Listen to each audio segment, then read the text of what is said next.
Welcome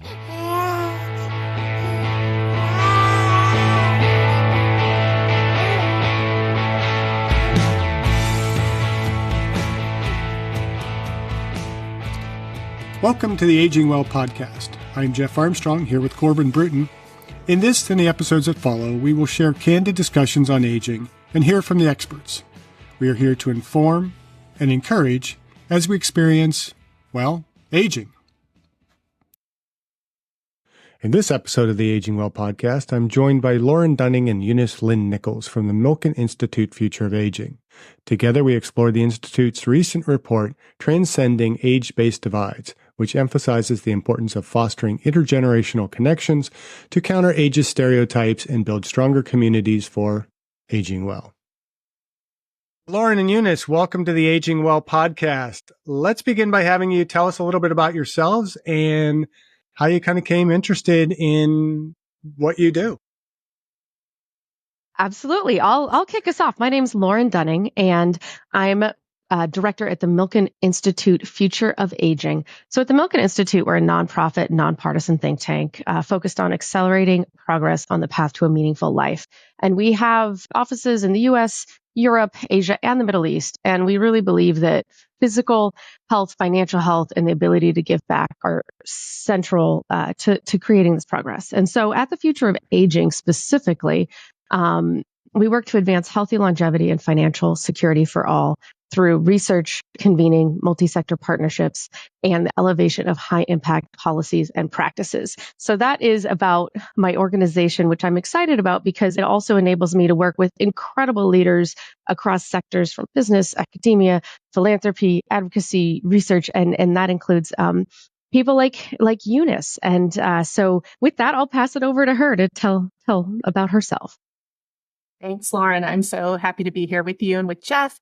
So I'm Eunice Lin Nichols, and I'm the co-CEO of CoGenerate. We're a national nonprofit that is focused on bridging generational divides and bringing older and younger people together to solve problems that no one generation can solve alone. I have personally been obsessed with connecting across generations to create a new kind of extended family since I was a child. I'm the daughter of immigrants from Taiwan, and like many immigrants in the United States, as soon as my parents got settled, they brought my grandparents over, and I lived in my early years in an intergenerational family. And that was what felt normal and natural to me. And it wasn't until I was a young adult out in the world, pursuing what I had been taught was the American dream, that I realized that a lot of the ways our society is structured actually deeply age silo us. And as a young person, I moved into an environment in which I didn't have older generations with me on a regular basis. And I think that got me interested in spending really what has become the majority of my career working to make intergenerational connection and increasingly collaboration something that is front and center for myself and for all of us. So we have recently switched our name organizationally from encore.org, which was focused on purpose and passion in the second half of life, to work that's really focused on the with part of the intergenerational equation. Our passion is to put cogeneration, the idea of intergenerational collaboration, on the map and make it a thing everywhere. So great. Purpose has been kind of a theme that has come up a lot in recent episodes of this, and it's kind of a general theme of the Aging Well podcast. But as well, the relationship sense of aging well has come up, and even more importantly, kind of the role of the intergenerational relationships. And the Milken Institute recently released a report titled Transcending Age-Based Divides. Why is it important to foster meaningful connections between generations?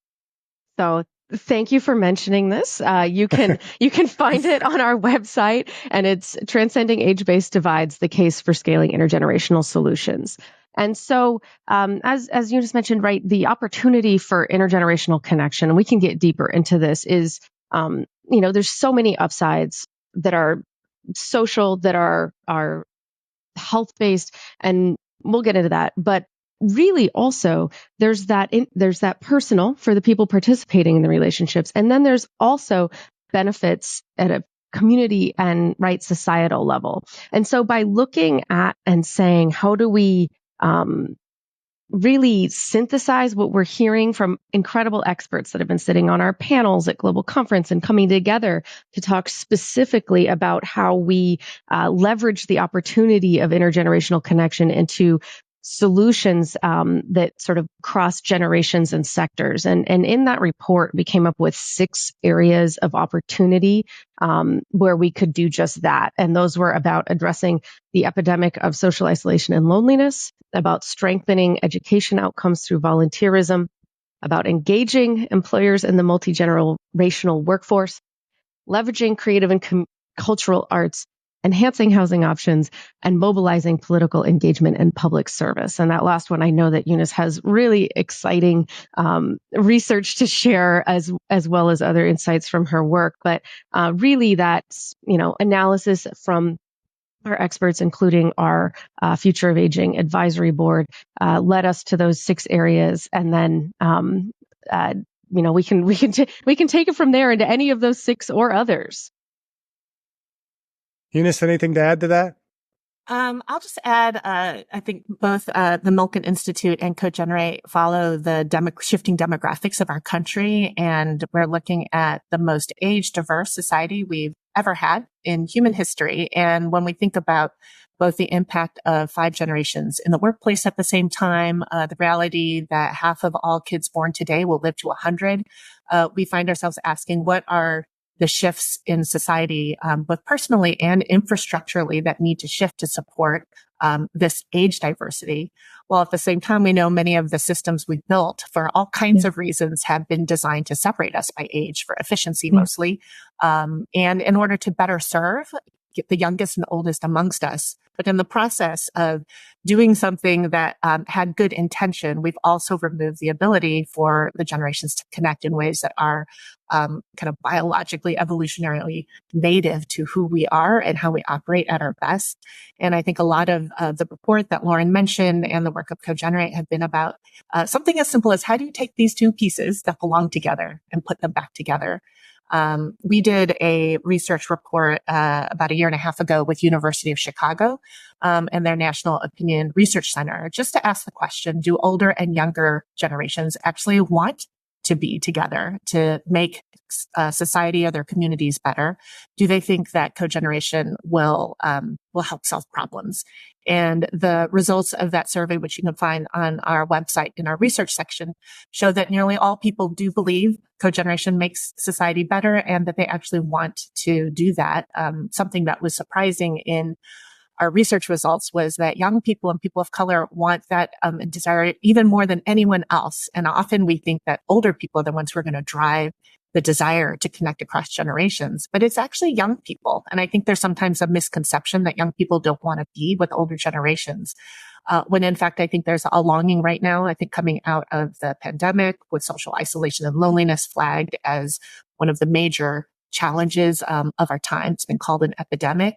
The fact that young people are actually poised and open to reaching out to older adults to solve problems they know they can't solve alone, and frankly shouldn't have to solve alone, is a really big deal. It's a big idea that is kind of countercultural to the narrative that is put out a lot by media, and in particular in this moment.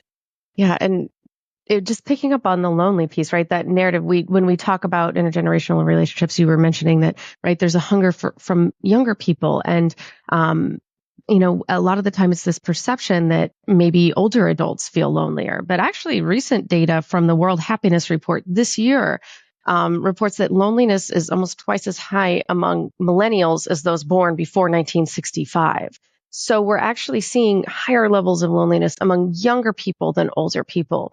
And that kind of changes the narrative. It also shows, right, we have some need for solutions because there's serious effects, both mental health and physical health effects from loneliness, right? The Surgeon General's report that came out last year that focused on this issue and was an incredibly important lens and amplification tool for talking about this, cited a famous and well-known statistic that lack of social connection is as dangerous to our health as smoking 15 cigarettes a day. And you'll hear that a lot. But loneliness is associated with increased risk of heart disease, stroke, dementia, anxiety, depression. We can go on, right? And because aging is a life course, right? Phenomenon. It matters when you're young and older, for your health in the long term. Yeah, there's a lot of things I hear here that are general themes within the Aging Well podcast. One is that we believe that aging well begins essentially before birth, begins at conception. There's so much that happens in there, but throughout our lifespan, we are setting ourselves up for how well we are going to age, whether it's educational, relationships, and all those types of things. And then we have our basic pillars. And we started off with really 5 pillars of kind of health that I've taught in my pathophysiology and exercise class that, if you want to really prevent disease, exercise and physical activity is going to be important. Healthy diet, maintaining a healthy body composition, good sleep hygiene, and then not smoking. And over the course of doing this podcast, was like, we really need to add a 6th to that, and that is social connectedness. And even more recently, we've added purpose in front of that, it has to be a purposeful social connectedness. Because like you said, with young people today, most of them are buried in their phones. And, I teach college classes, and when we take a break in the middle of class, everybody pulls out their phone, and it's like, you got people all around you. Why are you not talking to each other? And what are you doing on your phones? And you see people walking around, their faces are buried in their phones, and there's this world around them that they're just not interacting with. And yeah, okay, we might be texting our friends and things like that, but is it really that purposeful? Is it purposeful in the sense of really driving stronger relationships, driving, better health, better longevity? And so I thought maybe we could take on kind of each of these kind of more thematic areas one at a time. And so my first is, how can intergenerational solutions improve the financial security across different age groups? I love, Jeff, that you're bringing up sort of these thematic areas of where we can really bring innovation to the mix. We actually just completed a year's focus on cogenerational solutions to economic opportunity. And there are a number of areas in which I think older and younger, their economic viability and stability is very much tied to one another. We're particularly interested in places where older and younger are experiencing in some ways the same challenge, but the different sides of the same coin, and could be the solution for one another. I know this is an area that Milken and Lauren think a lot about. On the economic side, housing is a huge area of concern, where older people, in some neighborhoods that are gentrifying, are having a hard time maintaining their ability to stay in their home, both for health reasons, but also economically.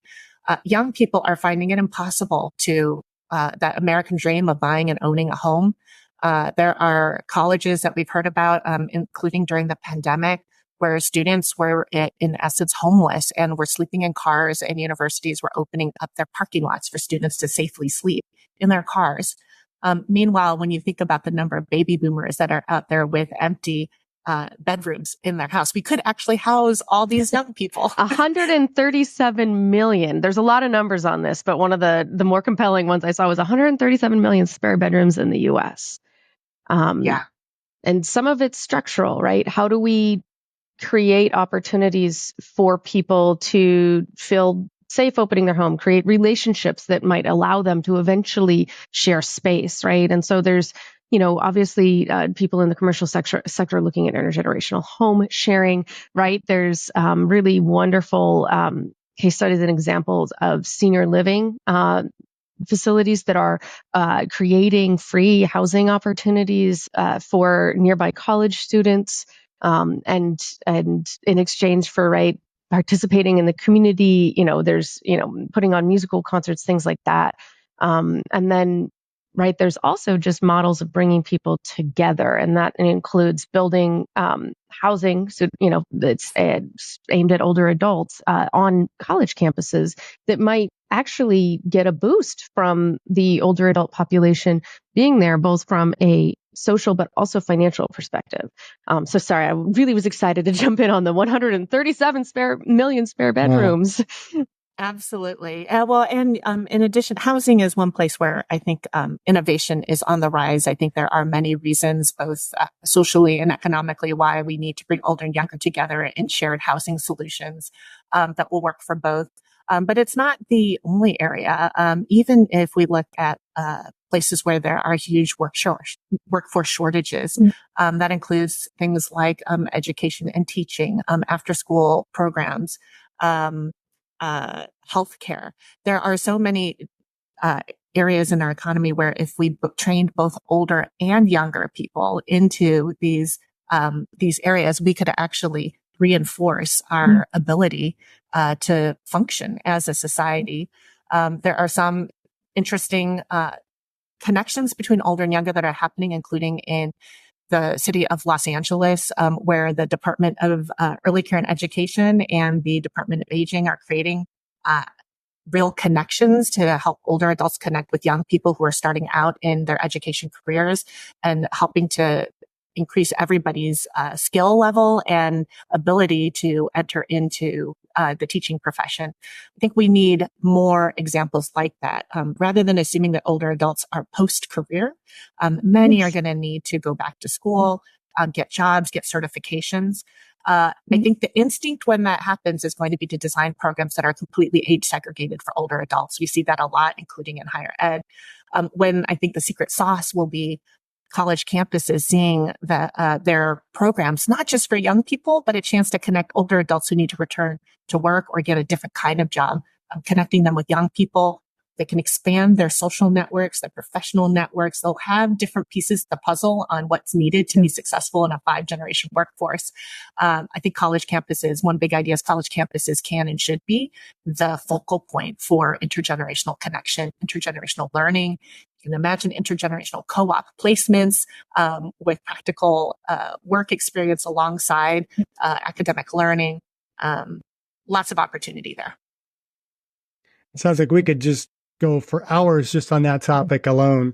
You know, as you were talking, I was thinking about, I think it was in the city of Pittsburgh, where that's my hometown. There's a program where they were finding that in many of the inner city schools, attendance was dropping off and kids weren't being able to make it to school for a lot of those, again, intergenerational reasons and things like that. And they kind of employed a lot of senior citizens or older adults to kind of call these kids in the morning and say, hey, how's your day going? And helping to get them off to school, whether it's driving them to school and doing things like that. And it's having this booming effect in terms of getting kids more interested in going to school, being able to go to school, taking off some of the burden from the parents of having to maybe miss work to be able to get the kids to school. And so, there's multi-levels of financial benefit there. The parents are able to work effectively, make the money to provide for their kids. The kids are getting the educations that are going to make them more employable and be able to make money down the road.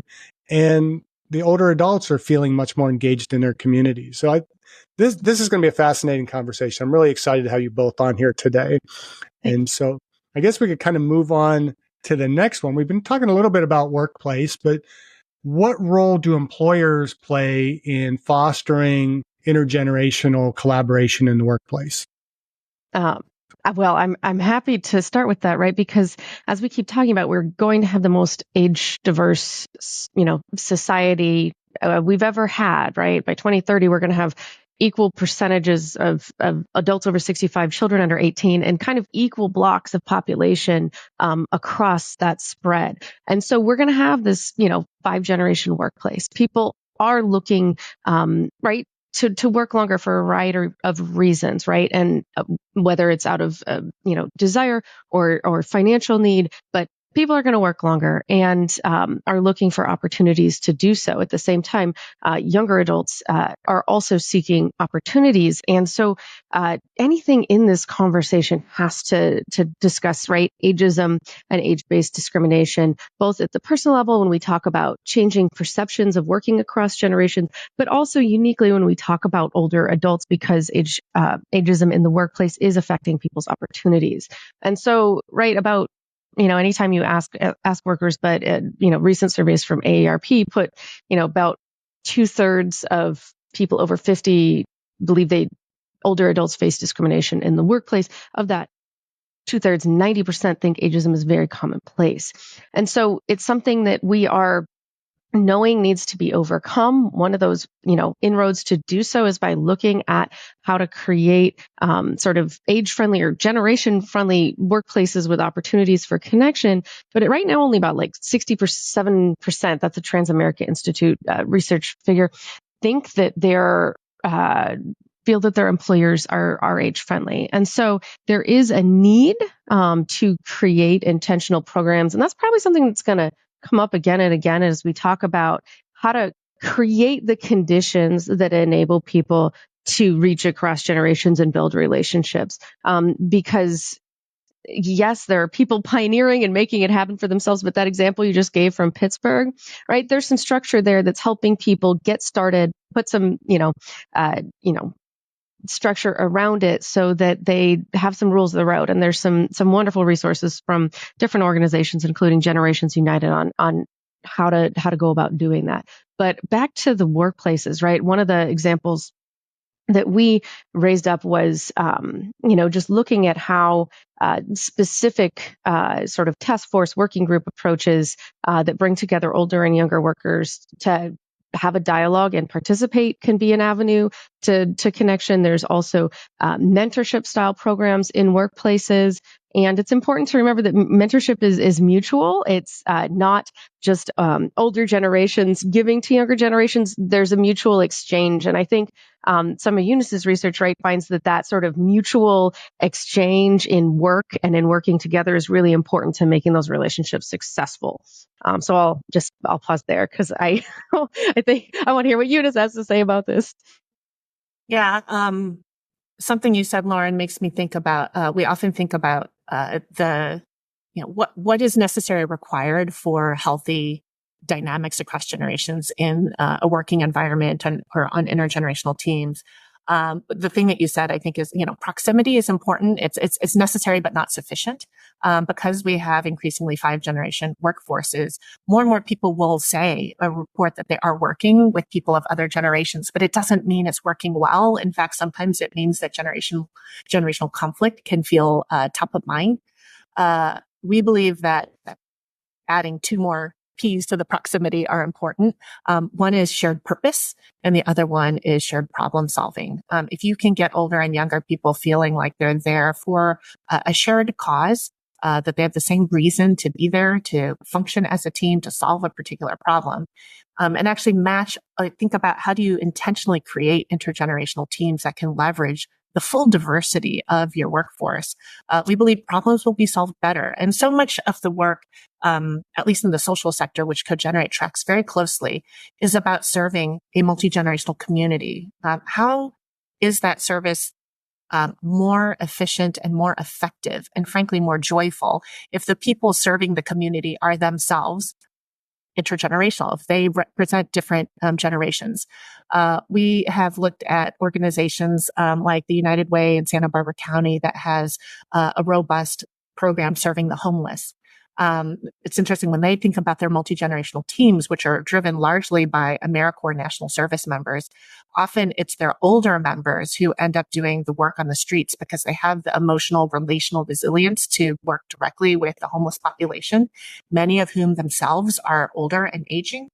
The younger people do a lot of the important work connecting the people who are unhoused to social services. They're at a trajectory in their career where they are looking to move into jobs and careers in the Department of Housing, social services, and other things.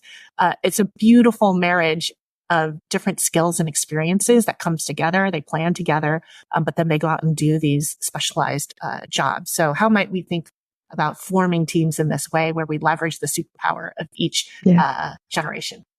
And it's not just like a nice to have in workplaces. There's a whole body of research about the success of intergenerational teams and intentional intergenerational teams. And there's a really famous example from BMW from manufacturing that many years ago really made a splash because they did find that those intergenerational teams they were created intentionally and there were some supports in there, did better. And so that's something that's an important part of this message, is that right? We bring our strengths together, and the sum is more than the parts, especially when you have those three important P's that Eunice brought up, which I am going to use more often now: proximity, purpose, problem solving. I love that. I'll mention one other thing that, because as we've dug into this work, there is a narrative out there of generational conflict, and we certainly see it more even when played out in our politics in the upcoming election. And we wanted to do a deep dive on what young leaders want and don't want from older allies, because we don't often focus on this younger generation that is holding feeling a great sense of burden around an existential crisis in our country. As you mentioned, Lauren, feeling greater rates of loneliness than any other generation, even though it's a U curve. There are ways in which our younger generations actually are experiencing some things that older generations very much could empathize with and care about, even things like climate and safeguarding the environment. I think there's a narrative that only young people care about that. Our data, our research shows that older generations deeply care about the environment and actually see it as part of their legacy to ensure that we have a beautiful world to leave to our kids and our grandkids. In this report that we did, we interviewed a group of 30 young leaders between the ages of 19 and 31. And there were some really interesting insights that came out of that. Chief amongst them is that young people actually do want to work across generations. They see it as being critical for changing the world.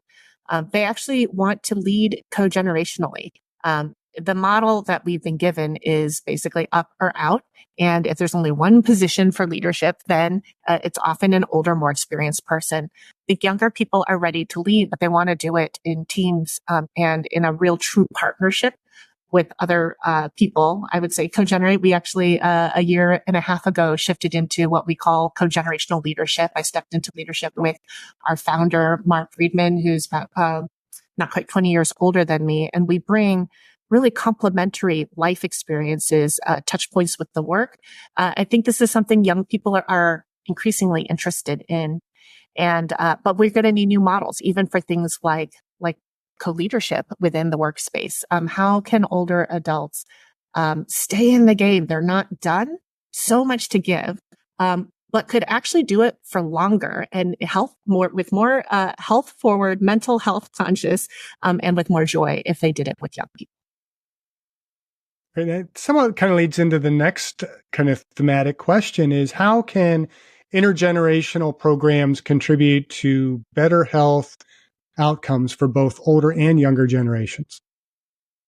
So, I mean, just starting off, right, there's just a body of research, right, on looking at intergenerational relationships, intergenerational connection, and sort of more friendship-based programs and the impact on health. And then there's also looking at more structured opportunities around, for example, intergenerational mentoring. And so sort of looking first at just intergenerational engagement, right? We've talked about the mental health benefits around depression, anxiety, right? We've talked about, right, that reduced cognitive decline. There can be improved physical functioning in a variety of ways. But then when you look at more structured opportunities like mentorship, right, there's social and emotional benefits as well as educational benefits for younger people, right? So there's two sides of the equation. But then also for older adults, there are, when you study those more structured programs like AARP Foundation's Experience Core, there's that cognitive benefit as well. And then there's also something also interesting that happens, which is around this concept of generativity, right? Which is, giving to others, and often it's framed as older generations to younger generations. And looking at research just on perceptions among older adults of their generativity, right, which can be linked to purpose, engagement, right, how much people need them. There's connections just in that piece to like increased ADL capacity / reduced decrease in function, and then also overall mortality over a long period of time. So there are really good connections for not only, for various types of programs, but also just the concept that connect to health span, right? This idea that we want to make our years lived in good health match more closely the years of health we have. So trying to make our health span match our lifespan. And when you're looking at modifiable factors, right, about is it exercise, is it diet, is it not smoking, right? We've already talked about it.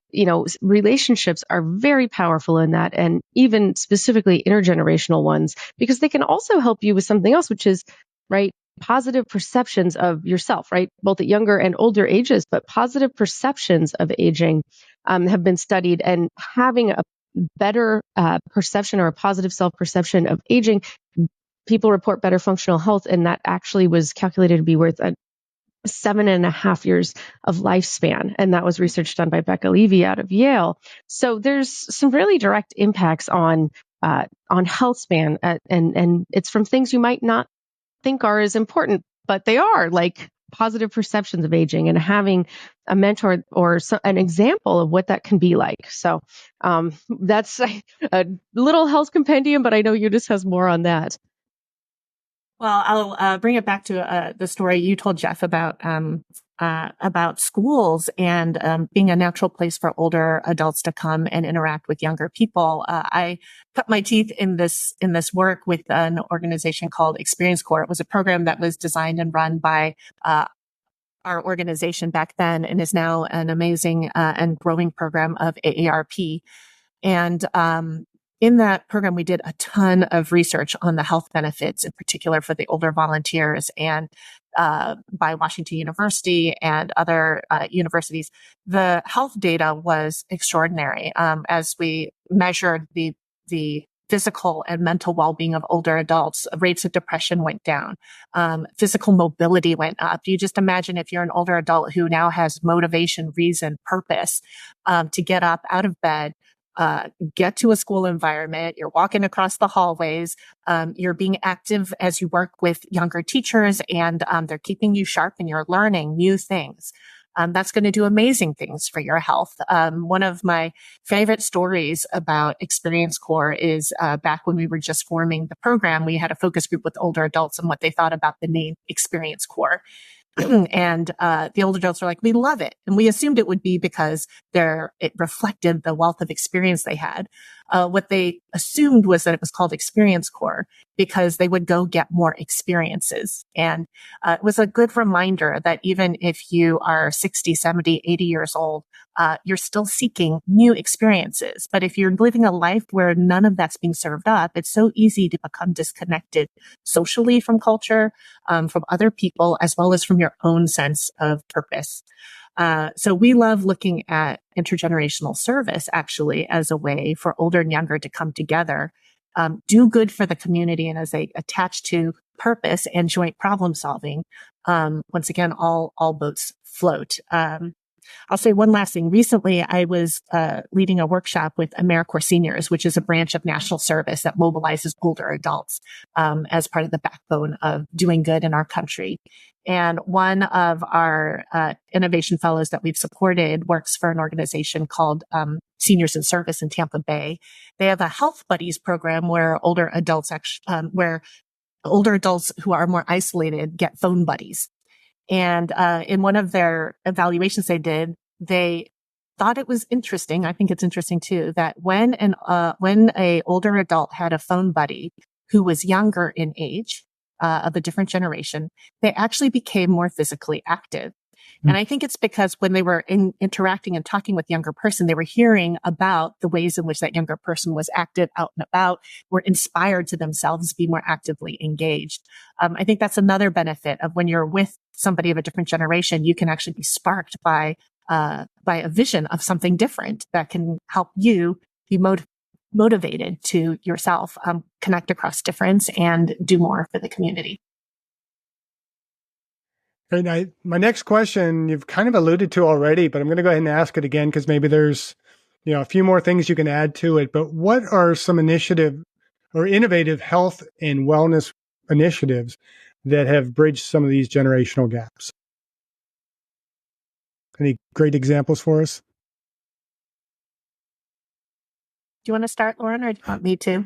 You start, Eunice. You start. Let's see. There are a number, and it's interesting, that are, I'd say, under the rubric of mental health and social connection. One organization I think that both Lauren and I love and have tracked is one called Sages and Seekers, that connects older adults and young people for meaningful conversation, centered around life, sharing life experiences and life stories, but really attacks mental health and that sense of social belonging and connection. Sages and Seekers has had some good evaluations as well, done by USC. And the results that they found are that older adults and young people do find that greater sense of purpose and connection and well-being as a result. There's a great organization that is founded by Lou Bernstein, who used to work for Sesame Workshop. And as an alum of Sesame Street content, he and many of his peers were like, oh, there's this great content on mental health and wellness that's just sitting there. Had the vision of actually training high schoolers for these older adults, the alumni of Sesame Workshop, to train younger high schoolers in delivering this curriculum to much younger kids. It's a 3-generation approach. And it turns out that the older adults, once again, get connected to meaning and purpose. They're actively engaged. The high schoolers are learning how to teach in a safe and supportive environment from older adults. They're focused on mental health. So the topic itself is beneficial to both the olders and youngers that are engaging in it as they become more expert in the topics. And then they're teaching it to young people.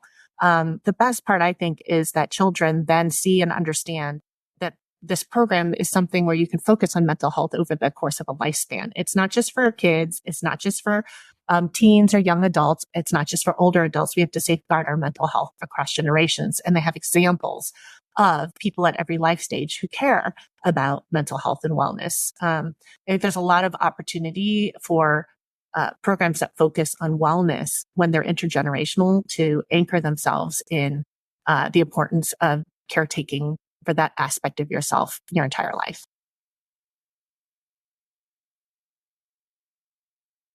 Lauren, you sounded like you had like a whole list of things that were spinning in your head. Well, so there's programs that are focused on, for example, specific aspects of health, like mental health or, physical activity can be a set of examples. But that one of the wonderful things about this is a lot of programs geared towards just what people are interested in, or opportunities geared towards what people are interested in, have positive externalities for health. And that's some of the sort of double and triple benefit that you get of intergenerational connection and intentionality, right? And so because you run into something in health, and I know you're really deep in the health field and experience, that sometimes health can't, health behavior change and health engagement isn't sticky. You invite people to come to a nutrition education program, right? They might attend, and some of those programs have amazing outcomes. But on the whole, when you say, do you want to come proverbially eat your spinach? People might be like,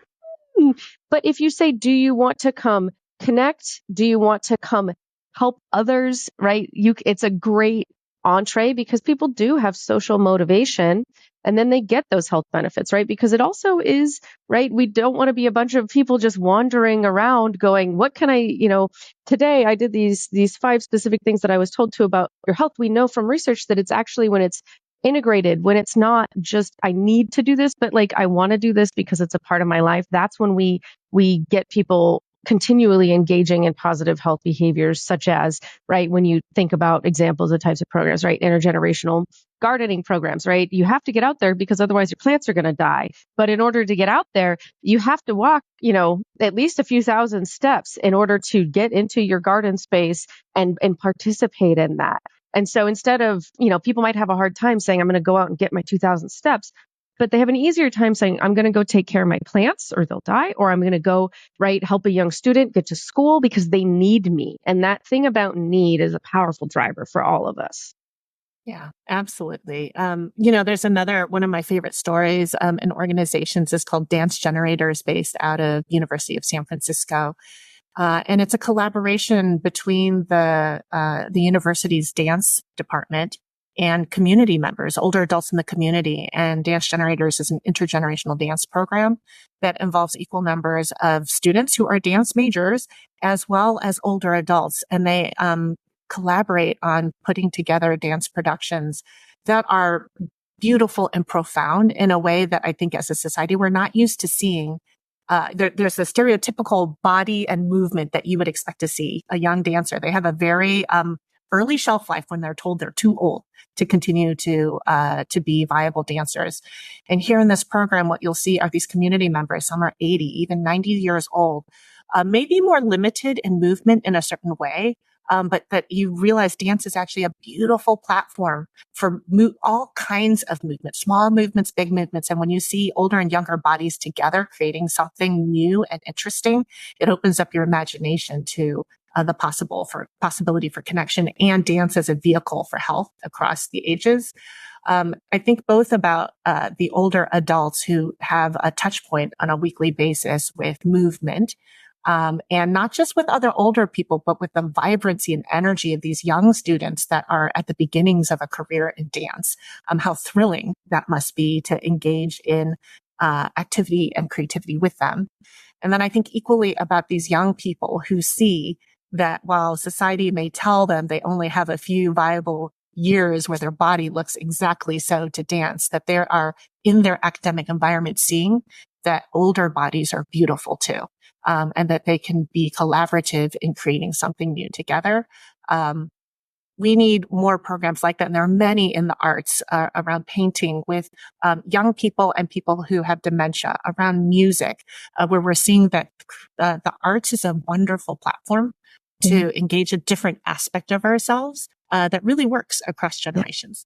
Yes, I mean, music and brain health, right? We know there's immense cognitive benefit, and then when you put in as you just said before, the special sauce of intergenerational connection, right? There's some great examples, like the Heart of Los Angeles Orchestra in LA, obviously supported by the Eisner Foundation, is just an incredible and long-lasting example of how you continually build and engage people in shared arts programming.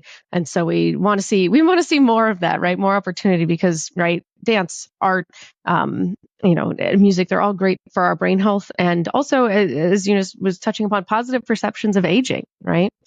So there's a lot of opportunity. And we just encourage people to check out that programming and also participate in supporting it. Right. And so every structure you're involved in, there's a chance to intentionally integrate intergenerational connection or programming.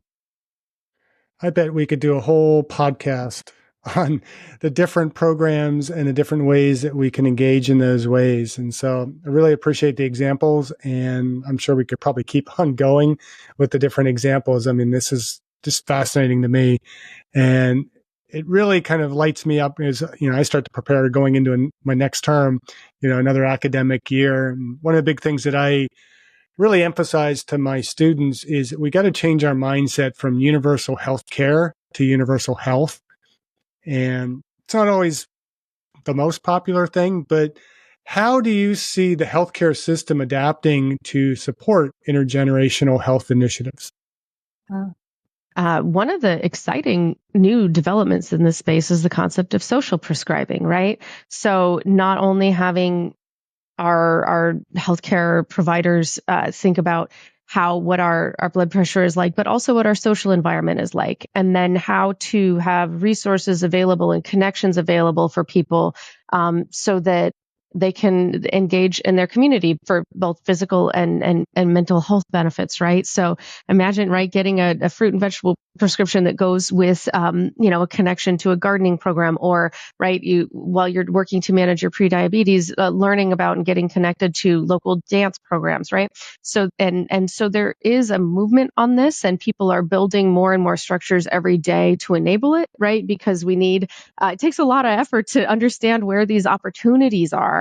But that is one of the things that's helping, move us towards more of an emphasis on, we won't even, it is prevention, but we'll just sort of call it whole person health, well-being, right? And how do we incorporate that into our existing healthcare structures? Yeah. Lauren, you've touched on one of the coolest things right now, social prescribing about 15 years ago, I participated when I was with Experience Corps in an early pilot of social prescribing with Kaiser in San Francisco, where doctors would prescribe volunteering at Experience Corps to their older patients. In part because I think there was a realization that for older adults who were not that actively or socially connected, you sit around home and you feel the aches and pains that are natural to that, and then begin to play out in your mind the thought that something's really wrong with you. And they'd go to doctors. And doctors had a lot of motivation to say, if I can prescribe activity, and specifically volunteerism, because it's at that intersection of purpose and problem solving, and get them out of the house, it will actually make them more well, and keep them out of the doctor's office. So there was also kind of financial benefit to helping older adults, who didn't actually need that care to be engaged elsewhere. It was a small pilot, I think, early for its time. And I've been really excited at the way social prescribing is taking off right now. Open Source Wellness is an amazing organization that's working with federally qualified health clinics to prescribe community connection as medicine through local YMCAs. Obviously, if you're being prescribed as part of your social prescription going to the YMCA, you have an opportunity to then interact across generations in a more robust way. Stanford has a arts-based social prescribing program that is a collaboration with an organization called Arts Pharmacy that is helping address the growing mental health problem of students. I would challenge them to think about how they might prescribe arts with older adults because of what Lauren, you and I talked about, the power of arts to cut across generations. I think a lot of students are displaced from home for the first time. They are going to a campus experience. They're taken away from their families. Reconnecting them to a sense of extended family with elders in their community can be a game changer. So even in the areas of social prescribing, I think they could bring a more intentional intergenerational lens to how they prescribe social connection. I think one of the biggest flaws that we have created in our communities in building housing and things like that is that we've taken away the front porch. I grew up in a community called, it's this borough of Dormont, it was a suburb of Pittsburgh, that houses were close together. We're kind of set up on a block system. Everybody had walked pretty much everywhere. We walked to school. We, walked to grocery stores. We walked to everywhere. And everybody had the front porches. And I think I knew almost all my friends' grandmothers who were always kind of out on the front porches, and they were watching the kids. And there's just so much more connectedness when we had those front porches. Whereas now everybody's got their back decks in these suburb homes. We spend our time in the house or in the back of the house, never out kind of interacting with the rest of the community. And it kind of leads me to my next question, which, what are some of the key challenges in creating intergenerational housing and communities?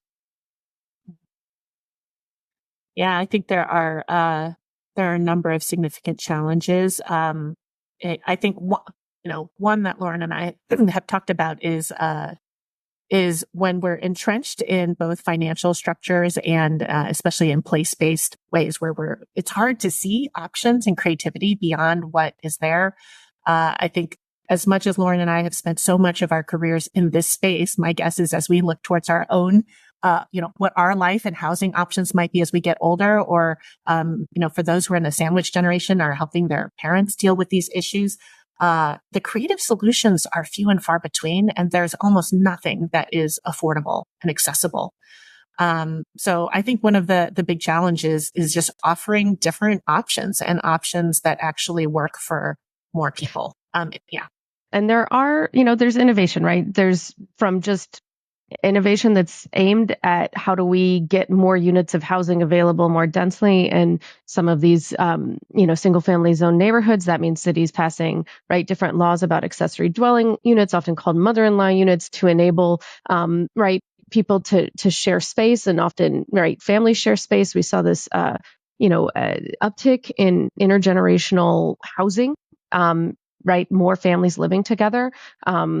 during the pandemic, and that, and we will continue to see more of that as people age, both from a necessity, but also from people wanting that. We know that proximity is incredibly helpful when we talk about enabling people to age at home, right? Age in the communities where they've been.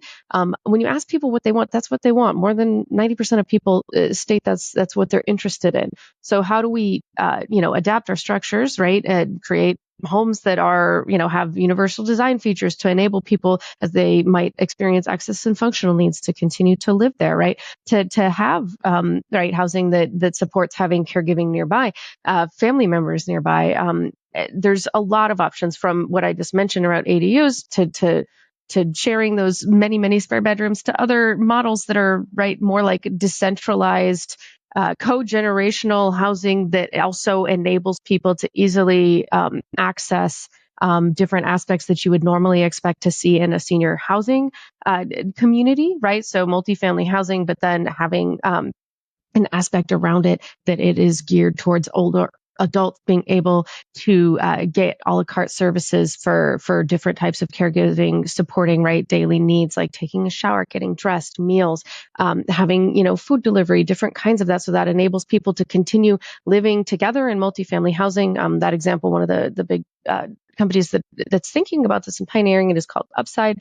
We're seeing sort of different outside of the four walls, right? Just like healthcare is doing that. So senior housing, and we're looking for different ways to support that, because of the things that we've talked about, we haven't talked as much about caregiving, but that is a area where we know that it affects all generations. We know it affects all generations from a financial perspective. We know it impacts people, right, in their working lives, and it impacts, right, people's health. And so how do we look at that? That's a prime opportunity of that is not a singular generation issue. That is an area where people can, across generations, see their role in that, see their future in that, and come together to make the types of solutions we need, because we know that we're facing a caregiving crisis in the U.S. and that we need solutions across from, right, the housing issues we've been talking about to workplaces that support family caregivers, right, to different financial tools that enable people to, pay for and their own caregiving, but also involve, right, their family, because we know it is a family financial issue. Yeah. I think there are small but growing and exciting examples. The ADU, the opening up of ADUs in the state of California is huge. I think the country needs to look at what's happening here. I think that can actually really transform and support things like extended family, supporting one another at different points in life. There are two other examples that I have recently been tracking that I'm really inspired by. One comes out of Drexel University. There are a couple of universities in our country that are really leading the way, including on intergenerational housing. There was an intergenerational writing program called Writer's Room that brought older and younger students and then older adults in the community together around writing and telling stories of their lives, sharing these deep experiences and growing relationships. But as the students learned that some of the older adults were at risk of being kicked out of their homes because of gentrification, often because of the presence of the university, the students raised a question of, why are we in this intergenerational program if we only write together? Isn't there more we can do to actually address some of the bigger systemic problems, economic equity amongst them, and then health across generations? Fast forward, they have something called Second Story Collective now, and one of the large prominent real estate developers, Charles Lomax, is working with the university to build kind of duplexes where older adults can live on the bottom floor, students can live upstairs, and the older adult who owns the space can, if the younger person, the student, is helping around the house with some of the tasks that are harder as they age, can offer rent at a discounted rate. It's a way for older adults to continue to own their property there, not get displaced, age in place, and do it intergenerationally with additional care from a younger person who frankly also needs that bit of social connection. And then there are smaller but hopefully growing and thriving startups like Frolic that are looking at how to help older adults who own property and land to transform their land into co-op spaces where they can redesign the buildings. The older adult can continue to age in place there, but actually share their property and land with younger families, young people, bring community, almost like the idea of a kibbutz onto their existing property, and do it in a very different way. But it requires being open to different vision for how things could be done. And we have to break out of that. Once again, I think a lot of things happening are small. But as we get more attention on it, my hope is they can grow in investment as well as desire. Seems like there are so many opportunities for innovation just waiting to be found and to be carried out. As you were talking, I tend to really favor continuous care communities for the aging population.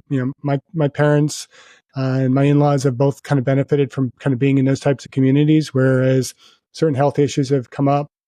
My father-in-law died of Parkinson's disease, and they were able to be close together, get the care that they needed. But it seems like that could grow so much beyond what we're presently doing with that, and should be something that many of the universities are looking at. Hey, we have universities that have, medical schools, we have nursing programs, we have physical therapy programs. Western Oregon, where I teach, is just starting up an occupational therapy program. Yeah. Why not build these continuous care communities in association with our universities where we can give academic experience to our kids? The kids are able to interact with the older adults are interacting with the kids. And as their health unfortunately declines, and if we can prevent that, even better, they have the care there that they need. It seems like such a natural solution that we just need to get, I don't know how to phrase it. I want to say get our heads out of our butts and figure it out. But it seems like as I talk to you both, it just seems like there's so many natural solutions that we just got to get the obstacles out of the way, and we got to change our mindset so that we can do these things. Yeah, you're definitely preaching to the choir there, and it returns to an earlier comment that I had where I really believe that higher ed and universities can be the center point for community connection. If we can kind of get out of the ivory tower mentality, or that it's just for young people. There are so many reasons, like you said, why young people who are studying those really important topics, from medical studies to social work to mental health, you name it, for them to actually be able to live in community, not just to serve or to go into community and do a practicum, but to actually co-live with an older adult and see, once we just connect the lifespan and build those friendships during such a formative time in their life. We will set young people up to then practice their craft in ways that are embedded in real stories of real people. It kind of brings in, I don't know how many times I've talked to a young person who studied something academically, even medically, and then got out and actually got their job and realized that that they weren't as well equipped on the community side of things, the reality of how older folks live and how that influences the way they practice their medicine. If they could do that in a holistic way, university-based retirement communities are on the rise. Finding ways to do that affordably is, I think, going to be really important. But helping older adults live in deep ways with students on campus, I think, is one creative path of the future. Yeah. And there's a lot of them, right? Because it's about, older adults are a heterogeneous group. We will have more diverse older adult population, in the coming years from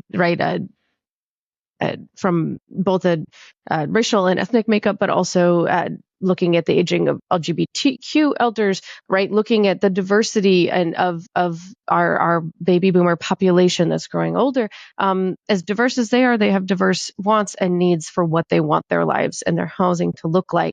But one thing we do know that is a cross-cutting issue, regardless of age, ethnicity, gender, is that we know that people are struggling to afford both the housing and care they need. Our projections are very dire for people's capacity to afford both, and that we need new solutions, especially for older adults in what's termed the forgotten middle, right? A group that can't afford to pay directly for some of those services, for example, at CCRCs, but that make too much money to qualify for any type of subsidy for housing or community-based services supporting their access and functional needs, or referred to as long-term services and supports. And so we know that we need solutions there, and this sort of incredible font of creativity that we are referring to as people start to become more aware of the phenomenon of population aging, right? And how much it will impact all of us, and that it's an intergenerational issue. We're seeing more and more entrepreneurs, older entrepreneurs, younger entrepreneurs, people across all ages looking to say, how do we create solutions that address some of the financial challenges I just described, for example, just in the housing space around middle income older adults, but also in terms of when we talk about, right, technology for connection, technology for digital health, right? All different kinds of parts that are kind of termed the longevity economy. And that's entrepreneurship is another great way for generations to come together. And there's programs about that. And so I think, we could come up with and talk about ideas or examples really forever. And because there's so much creativity. And then one of the challenges right now is how do we help those good ideas get to scale? And some of that is about, some of that is about policy. Some of that is about, sort of local municipal based issues around how we use our space and how we develop programs, right? And there's a lot of levers in there that as awareness increases, we need sort of more engagement across generations. And that's, returning to just what we've been talking about, that mobilizing political engagement and public service can be a really important space where intergenerational connections can lead to intergenerational solutions. Yeah, I want to double down on this. It's a return. It's a return to where we started around both this dichotomy of being the most age diverse society we've ever been, while simultaneously being the most age segregated society we've ever been. And that age segregation happens at every level, including in our financial systems and in the ways we're structured. One area I think that is a barrier is our access to funding has been very much siloed by age. There's funding for aging and older people. There's funding for early care and education and young people, and a lot of that makes sense, but it makes it hard to be creative in your programming when you have to seek funding from one pot or the other, or an aging philanthropy doesn't see half of the equation. They're just interested in the older people, and vice versa. And there are too few. I mean, the Eisner Foundation is the only foundation in the country that is focused solely on funding programs that are bringing older and younger together. And part of that story is they had two separate portfolios before, and then they saw they could actually be more efficient and bring greater joy and meaning when they brought programs together. They made a big bet to bring that the two halves into one. And we need more foundations to follow suit, frankly. I think that would free up, if we could bring the funding structures together, we could be much more creative as those innovators on the ground in pulling different levers to do more in communities. Right now, there's a lot of caretaking on how you fit things into the silos of financial structures. And we agree. That's where we landed at the end of the report that we kind of started out the morning with, is as a major next step, that funding siloing is something that needs attention so that we can really start to unlock the power of intergenerational connection. Yeah. On the policy side as well, California, where Lauren and I are based, has, a California master plan on aging, separate master plan on early care and education. There's been some great work to try and bring the two together, but without intentionality, those policies, decisions, and the funding that flows are done in complete isolation from one another. It's why when we see, once again, too few and too far between policymakers that on these two sides get together and say, but how might we share and collaborate? We have actually the two halves of the same coin. When we bring them together, we might actually do better for both. It's extraordinarily difficult to get across the policy barriers, but I think it's we need to look at the examples where that's happened and then double down on them. And I have an exciting call to action, right? We mentioned the California plan, but there's actually an effort underway at the federal level to create a national plan on aging. And earlier this year, a strategic framework for a national plan on aging was issued. And there's actually an effort right now going on to collect public feedback on that framework. And so people can actually, Google strategic framework for a national plan on aging, and you'll find it's a short survey saying, what do you think about this? What do you want to see? So people can get involved and provide feedback on that. And I think that's, a great place to say that's something that's happening. It's tangible. It's federal. It's about, eventually about policy. And it's a good way for people to get involved. Lauren, you had mentioned technology, and that was going to kind of lead into my next question. I skipped over a bunch of questions because I think we have covered these all dovetail so well, these themes. And so I've skipped over a few questions, but how can technology be leveraged to enhance intergenerational social connections? I mean, there's a lot of wonderful examples, right? Because you were talking earlier about kids and phones, right? And some of it is about the way people connect these days. And so sometimes we connect initially online, and then that might lead to in person. And also, virtual connection, can be real connection for people and bring benefits. And so, for example, there's platforms that are looking and that work to connect older adults and younger people for conversations and really friendship. And so, for example, one is Eldera. And that's a platform bringing people together for intergenerational friendship and collaboration, mentorship, whatever you want to call it.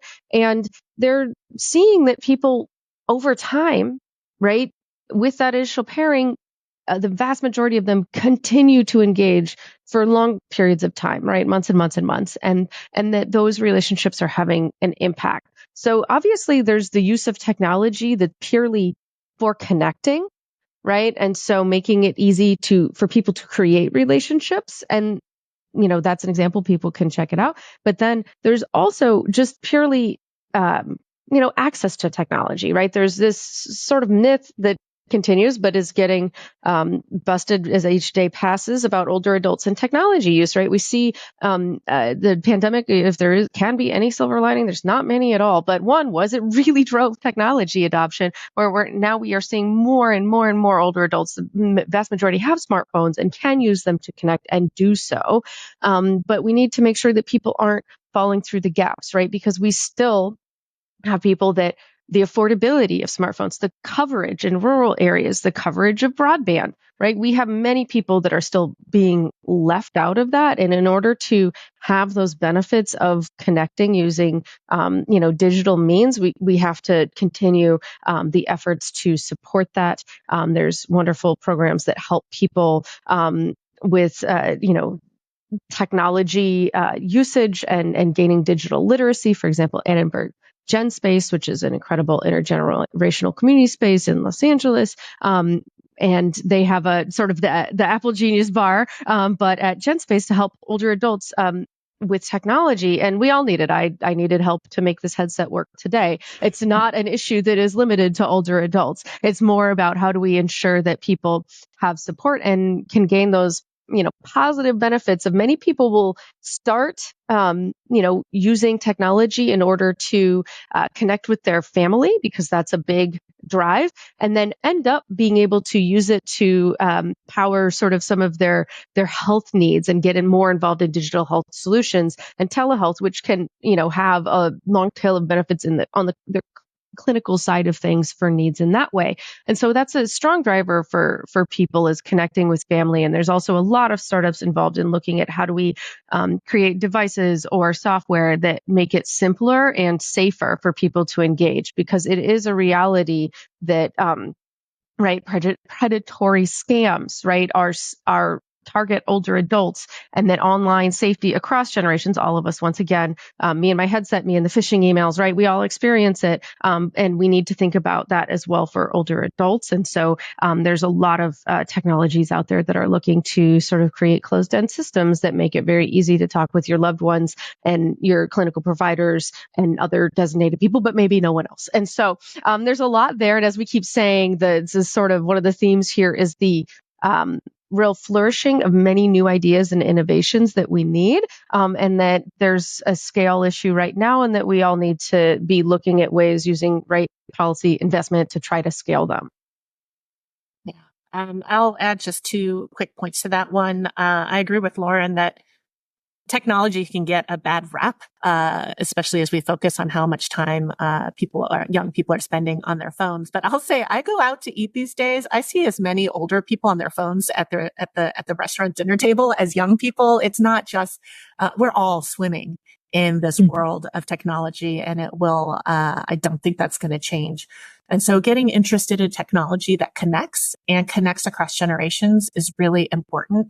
I think one thing we know is if you don't have robust relationships across generations as you get older, your relationships overall will be on the decline. And that's why while Lauren talked about the young people being the loneliest, older adults still can sometimes be the most socially disconnected in terms of being more isolated.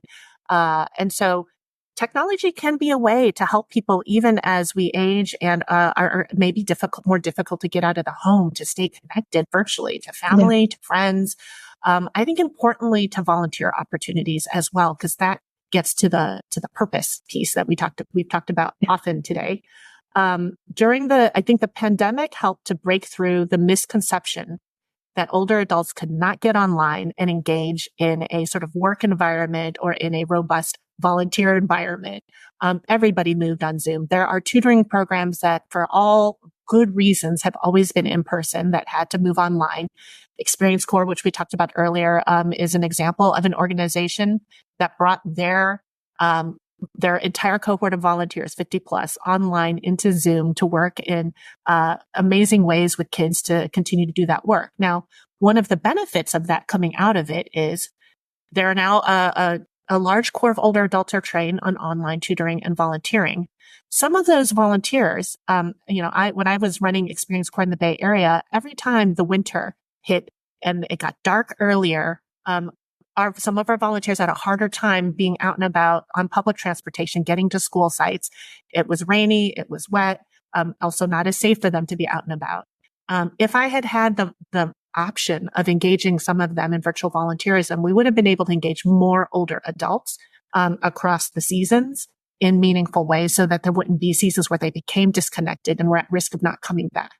So I think of technology as being a hugely important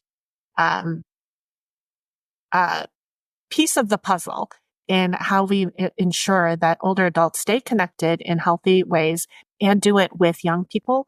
The last thing I'll say on this is there are an increasing number of programs where young people who, we all know are a little bit more digitally native, can learn incredible job skills, prep for the job market by forming clubs where they become the tech support for older members in their community. There's one called Generation Tech in Colorado.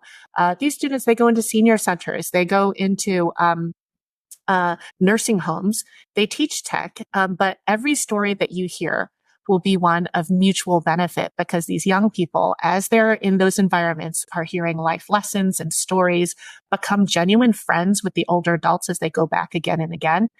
There's so much more going on than just the tactical piece of a transfer of knowledge around technology. And I still keep reflecting back to when my wife kept pushing me to get onto Facebook, and I resisted. And now it's probably one of my biggest technological addictions.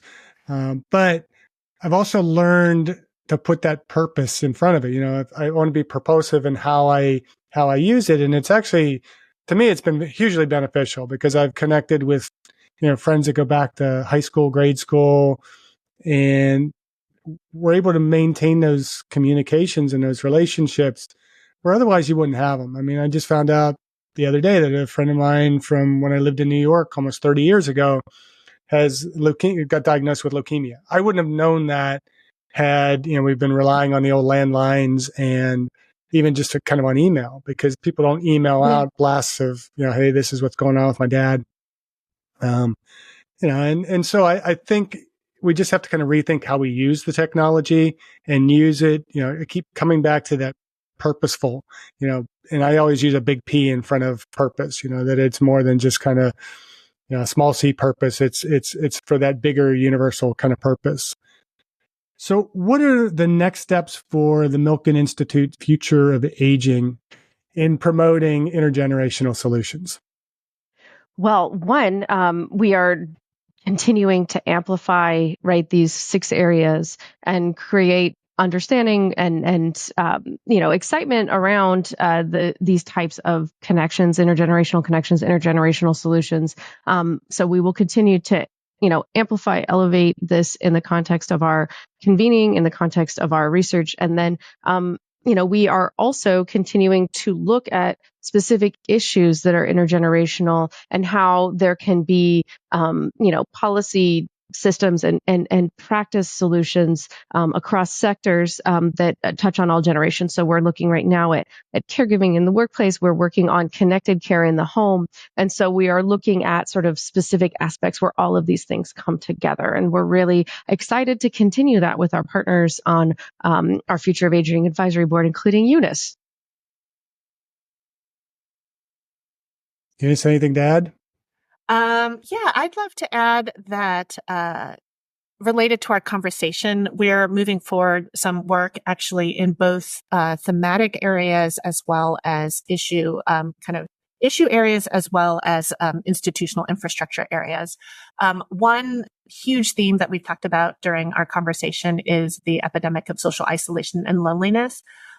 We just launched an application process to open up an innovators community of practice to look at co-generational solutions to social isolation and loneliness. We have room for up to 100 practitioners who, you don't have to be doing something intergenerational. You just have to care to look at the pieces of the puzzle that you have and think about how you might put them together to address social isolation and loneliness for older and younger people, or ways in which older and youngers in your community can come together to produce solutions that will benefit your community. That will be launching in October, but the applications are open right now. So if folks who are listening to this are interested in that, we hope you'll join a really robust and compelling group of innovators working on this very important topic. And I had mentioned earlier that we had worked on this young leaders report on what young leaders want and don't want from older allies. There has been a good call for us to do the bookend report to that, which is what older adults want and don't want from younger allies. And then we have a desire to bring these two groups of inspiring leaders who really care about cogeneration together for a joint conversation. So you can be on the lookout for more from us on that front. Well, we'll have to have you back for an update on that in the future. So Absolutely. Keep us abreast on that. So now for the question that I ask of all our guests, and it's a little less related to your report, but what are you both doing personally to age well? Eunice, do you want to go first? Yes. I'm about to enter the first stage of empty nester. I have an 18-year-old that I'm sending off to college and my 16-year-old who's now going to be an only child for the first time. And he's really put the challenge out to me where he said, Mom, I think you need to develop some hobbies and passions that don't depend on the family and my kids. I think he's doing it out of self-preservation because he sees that all eyes are going to be on him now that he's the only one home. He's like, maybe you can explore other things. So I'm taking that to heart. I'm very excited in this next season to look both at, obviously I'm passionate about my work, but to look back at some of the passions I had earlier in life that I have not been taken care of as much. Lauren, I think you mentioned earlier, gardening has been on the rise for you. Music was really important to me in my younger years. I played the violin. And one aspect of work, we have a whole initiative on music across the generations. That speaks to me deeply personally. And I'm realizing I haven't nurtured that myself, and I could and I should. So this is an avenue where my work is inspiring me to get back connected to making music and being part of an intergenerational group as I do that. That's great. Fantastic. I've not only enjoyed, sharing all of, the information we've shared today, but also learning, more about each of you. So thank you very much for having me on today. It gave me a lot to think about. You've already heard it. It's gardening. It's incredible. Physical activity, purpose, relationships, sunlight, lifting awkward objects, wheelbarrows, right? There's so many modes. And then you get to eat what you make, and that's really healthy too. And also, if you grew it, you will eat it. And so it gets rid of some of the, complaints people have about trying to incorporate more vegetables into their diet. Nothing goes in the bin because I worked very, very hard to make it. And so that is something that beyond the purpose I derive from my work that I am very passionate about, that I love doing. And it also gets intergenerational connection for me. I have an incredible intergenerational relationship that I've had for 15 years at my garden with my gardening partner. He's 97 and we are going strong, and he's a wonderful example for me about positive perceptions of aging, generativity, all of that. And I derive a lot of, purpose, meaning, and well-being from that, in addition to the vegetables, exercise, and sunlight. So thank you for that question. And if that's not an advertisement for intergenerational gardening programs, I don't know what is. Well, Lauren and Eunice, thank you for joining us today. Is there anything we missed? Anything you want to add to the conversation as we begin to wrap up? The only thing I would say is that while we had robust and necessary conversation about the need for bigger vision and breaking through the funding silos, et cetera, all of that's important. I would say I think the greatest barrier to older and young coming together is just the will to do it, and the willingness to take the pieces of the puzzle that are in front of you and bring them together. If we look at our lives, there's probably somebody older, significantly older than you, that is in your neighborhood, in the community around your school, a colleague at work. And there's probably somebody significantly younger than you, and you can take personal steps to start to practice the behaviors we've talked about. And you'd be amazed, the things that will proliferate out of that. Lauren, you gave a great example of you've dug into gardening, which is a passion of yours, and then stumbled into a robust intergenerational community that will inspire so much more than just the gardening. We can all do that without money and or institution or infrastructure. And at the same time, as we get involved in that and it becomes more meaningful, I hope those of us who have access to leadership of organizations, policy, funding, will do our part too there to make it possible for more people to not just stumble across the robustness of intergenerational connection collaboration, that it will just be the norm of how our society operates. Well, I teach in an health and exercise science department. And so we have exercise science and public health. I am going to do my best to require that everybody in our faculty watch this video and see how we can incorporate some of this into our coursework, because I think there's tremendous opportunities for us to be educating our students in these opportunities that really lie ahead, and how they can take their careers and make them more intergenerational and do the big things that need to be done. Because I always teach them, it's like, I'm not going to teach you what I know. I'm going to teach you what I don't know and what I can't do so that you can go ahead and do it. So how can our listeners connect with the Milken Institute Future of Aging? And is there a website? Is there any social media that we can maybe connect? And we'll obviously put all these links in the episode description. Absolutely. MilkenInstitute.org, our website. It includes information on the future of aging. You can get our report, and you can watch some incredible panels with experts talking about this issue, as well as a multitude of other issues around financial security, health span, brain health. There's a real just incredible library there that's available to people for free. And you can connect with us on, Twitter and I'm sorry, I think it's called X, all the other platforms as well. I'm sorry, I don't manage that, but I know that you will have all of those things available, but we are under, Milken Institute Future of Aging, and you can see our other work on those social platforms as well as our website. Great. And Jeff, for CoGenerate, you can find us at www.cogenerate.org.